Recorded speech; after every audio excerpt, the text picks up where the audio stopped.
Now, Daniel L. Davis has forgotten more about war and military things than most of the politicians in Washington, London, and everywhere else have ever known. He knows politics too. If there was any sense in the Trump administration, he'd be in it at a very high level. And one day, he may very well be. And I'm glad that while he isn't, we can enjoy his wisdom here on the Mother of All talk shows. Colonel Davis, wonderful to see you again. If I may, let me start with where President Trump is getting it right, splendidly so. That is to say, trying to bring an end to the Ukraine war. Relations have seldom, in fact, I'm struggling to remember when, if ever, relations were as warm between Moscow and Washington. That's a truly miraculous thing, isn't it? Well, it is in one sense, but I think it's only shown as being really warm only because it's in contrast to the chilly relations really in most of the rest of Western Europe and the United States, where it shouldn't be that kind of temperature. There shouldn't be this big diversion, but unfortunately there is. And obviously the reason, partial reason, is because of the war going on between Russia and Ukraine. But in my view, that the reason why the relations are so chilly among the West is because, unlike Donald Trump, almost nobody else in the West in a position of power, with the exception of Robert Fico and Viktor Orban, are viewing the reality of the world. And instead, they're clinging to this fiction that doesn't exist. And so when you have one group of people, and you must add Volodymyr Zelensky into that group, that is viewing the ground on the preferred Hollywood script that they would like it to be instead of the actual reality that it is. And then you have another group, which really right now is, and it sounds odd to say this, but Trump and Putin, who are seeing it as it is. Then you're going to obviously have a big delta between what the two sides are trying to get done. And actually, it's more like three sides here. But Trump does seem to be ready to say, all right, we have done everything that we can. We have tried to bridge the gap between the Western side. We've tried to bridge the gap between the Russian side. We're having some success over here, but we're not having success here. And therefore, I think that he is at the point now, and maybe by the end of this week, he's going to say, we're done. We tried to bring this together. If you don't want to go by the deal that we can work out with Russia, then Ukraine and Europe, you guys can figure it out on your own. We wish you the best of luck, but we're no longer going to participate. I think that's where he is at the cusp of being right now. And that's why what I called the Continuity War Council in London collapsed in such ignominy today, Colonel, wasn't it? You can't have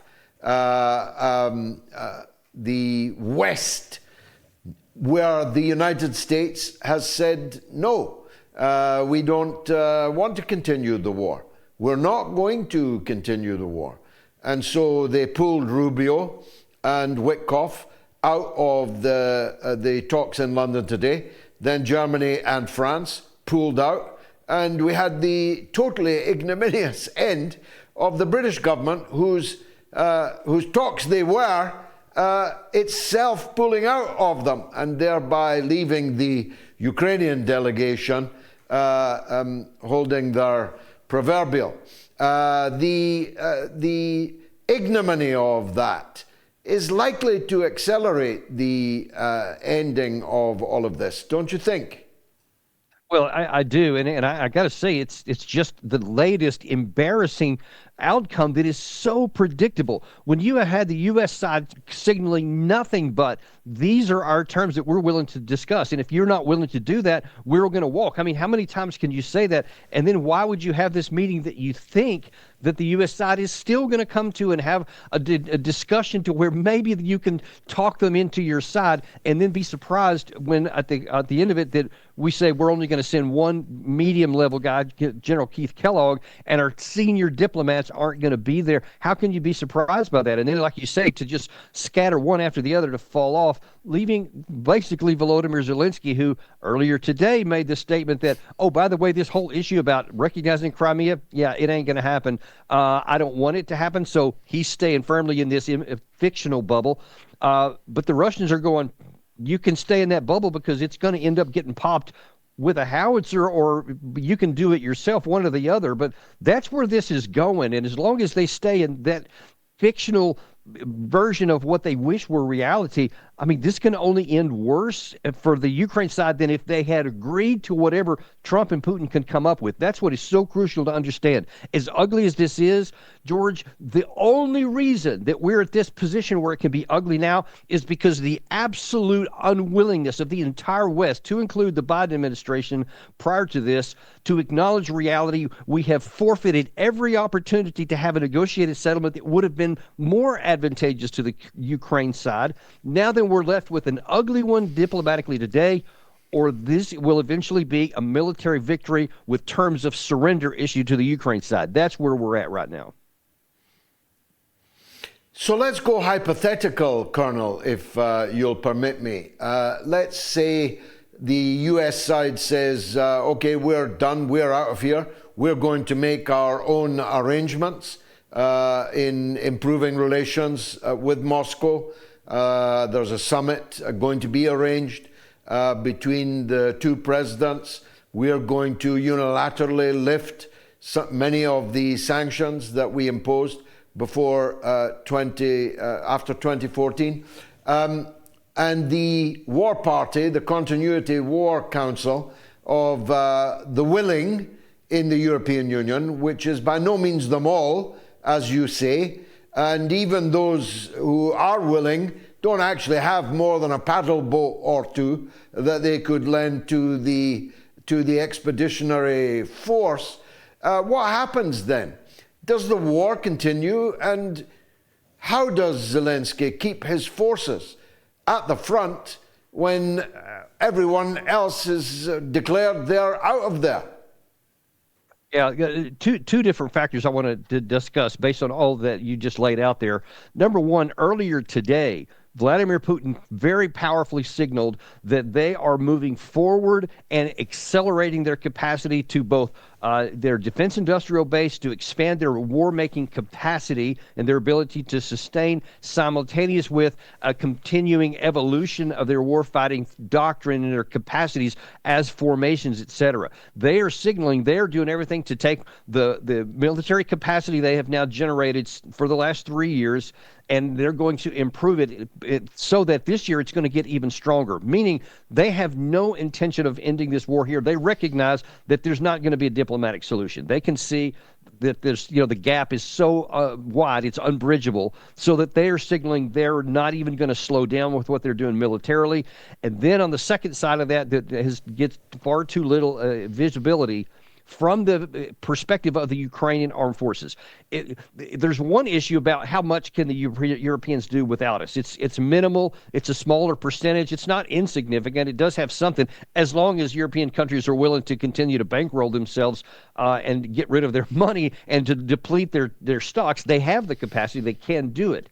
But who's going to operate that stuff? Because if you take the Ukrainian armed forces right now and then you publicly tell them the U.S. no longer has your back, even nominally, you're now only with what the Europeans can do, then their morale, which is already very, very low, will just sink. And I think that there will be a significant possibility that you'll see in Ukraine what we saw in Afghanistan when the U.S. pulled out of that one. After 20 years of supporting the Afghanistan military, when they knew that it was now just them on their own against the Taliban, they said, yeah, we're not doing that. And then they absolutely collapsed, making whatever deals they could with the enemy. And I think you'll see a similar situation here. Hard for me to imagine how, as a force, they'll keep fighting in the aftermath.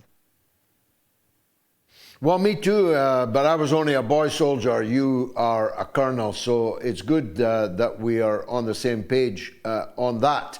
Let me turn to a more problematic area where Trump isn't doing so well at all. He launched this Liberation Day or Liberty Day or whatever it was called, causing total carnage in the stock markets of the world, including the United States stock markets. He was throwing out numbers, almost randomly, to see if they stuck on the wall of who was going to be tariffed what. I don't know how anyone was able to keep a list or a table of it. But the big enchilada was China. He declared trade war on China. And it hasn't gone well, Colonel. I've got to put it to you that way. It hasn't, and this is, I got to say, this is puzzling. I just cannot figure out what the end state is, what the expectation was. What does he think it's going to work? What his advisors may have been telling him economically, because you don't have to be an economics expert to realize this is not going to end well, that you can't literally upend the status quo economically of the entire globe, not just China, but I mean, initially it was 185 different countries. And it's important to note, he didn't just end the rest of it and stick with China. He put a 90-day pause on it with everybody else, still kept it at its nominal 10%, and then it announced that there was 75 countries that we were negotiating with. Well, that means you have to have negotiations, and maybe they'll work, maybe they won't. This thing could end up still stay more chaotic, even among the Western countries and the other countries of the world. But man, that issue with China is a big one, because by all accounts, they are digging in their heels and they're saying, if we have to eat some short-term pain on this, and it will be pain for them, they have been unequivocal and accurate in saying we will all lose with the trade war. We'll lose too, but everybody's going to lose. But we're not going to submit. I think that they're to the point now to where they're saying we're done rolling over. We're done being what they consider to be bullied. And I think that they'll say, I think that we can take more pain than you can. And if they stick with that, and we don't get anything resolved relatively soon, and you see Trump's trying now, he's now kind of softening his position. But the question is China going to soften theirs? Because they may say, we'll either go back to where it was, or we're going to keep these tariffs in place. So now then it's a double-edged sword, and I'm not sure that the president knows how to navigate his way out of it. And finally, Colonel, if you will, give us your reading on the current state of affairs in the Persian Gulf. If you judge it on words, then the negotiations are going quite well. They are continuing from Oman to Rome, and more to come. But if you judged it on actions, like the actual disposition of U.S. forces in the region, the moving of battle groups, the moving of the B-2, and so on, and the big resupply job that's being done on and with Israel, you'd have to say that war is definitely not off the agenda, and maybe soon in the Persian Gulf. What's your take on it? And I sure hope that's not right. But I mean, you had President Trump issuing out a truth social yesterday that said he was seeing eye to eye with Benjamin Netanyahu in all things, I think was the quote that he used, implying that that certainly includes issues with Iran. And we know for sure what Israel's unambiguous desire is, and that is to go to war with Iran and to drag us in along with it. Now, there is inside the United States a significant battle between two camps, and that is the one is this, I think the phrase used was a war continuance party. Well, we got some charter members of that deal that are lobbying really hard, both at the government level and at the retired general level, to do everything they can to compel Trump to go and use military means to, quote, solve the problem in Iran, which, of course, is, I think you know more than most, would just explode the problems. It wouldn't solve any. But he's got that big battle. On the other hand, there is, though, another group of folks that are viewing, I think more like you and I do, that it would be an insane thing to do. And I'm talking to some senior folks here, so this is not a minor issue, that are pushing back in the opposite direction, pointing out the cost to go in and using the military means in Iran to show that there's almost nothing that can be gained and a lot that can be lost. And so Trump seems to one day seem to be leaning toward the military side, another day he seems to be leaning toward the what I call the sane side and the logical side. But we don't know where it's going to go because, as you rightly point out, there are a bunch of B-2 bombers in Diego Garcia. There's attack jets, the A-10 attack jets that are in the region. There's 2 aircraft carrier battle groups that are in the region, and they're still there. So it's on a knife's edge, and you have the Iranian side saying, hey, we're ready to go to war. If you do, we don't want to. We're willing to negotiate, but it's going to have to be a give and take, not just a issue and an ultimatum. So it's very much a volatile situation. I don't know how it's going to end up.